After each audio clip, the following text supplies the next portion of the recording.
Madam నమస్తే అండి. నమస్తే మా. జనరల్‌గా వాకింగ్ అని చెప్తూ ఉంటారు. వాకింగ్ చేస్తే అనారోగ్య సమస్యలు తగ్గిపోతాయని. అయితే మీరు ప్రత్యేకమైన వాకింగ్ అని చెప్పారు. దానివల్ల ఏంటంటే చాలా ఎక్కువగా ఎఫెక్ట్ అనేది ఉంటుందని చెప్తున్నారు. అసలు ఆ వాకింగ్ అంటే ఏంటి? ప్రత్యేకమైన వాకింగ్ దానివల్ల మనకు కలిగే ఆరోగ్య లాభాలంటే ఏంటి? ప్రత్యేకమైన వాకింగ్ అంటే రివర్స్ వాకింగ్. ఓహ్! మనం మామూలుగా అయితే ఇలా నడుచుకుంటూ వెళ్తాం. హ్మ్. ఫాస్ట్‌గా నడుస్తాం, స్లోగా నడుస్తాము. ఆహ్, ఇలా ముందుకెళ్తూనే ఉంటాం. బాడీకి వెనక్కి వెళ్ళే అలవాటు ఉండదు. హ్మ్. కాబట్టి మనం ఏం చేయాలంటే రోజు చేసే వాకింగ్ అంటే కొంతమంది హాఫ్ అన్ అవర్ చేస్తారు, 45 మినిట్స్ చేస్తారు. హ్మ్. కొంతమంది 1 అవర్ చేస్తారు వాకింగ్. ఎప్పుడు చేసినా అందులో ఒక హ్మ్. 5, 10 మినిట్స్ మీరు రివర్స్ వాకింగ్ చేస్తే హ్మ్.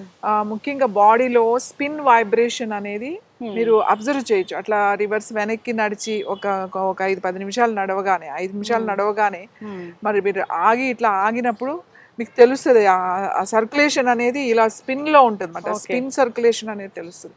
దానివల్ల ఏంటి అంటే ముఖ్యంగా మనకి మోకాళ్ళ నొప్పులకి చాలా మంచిది ఇది.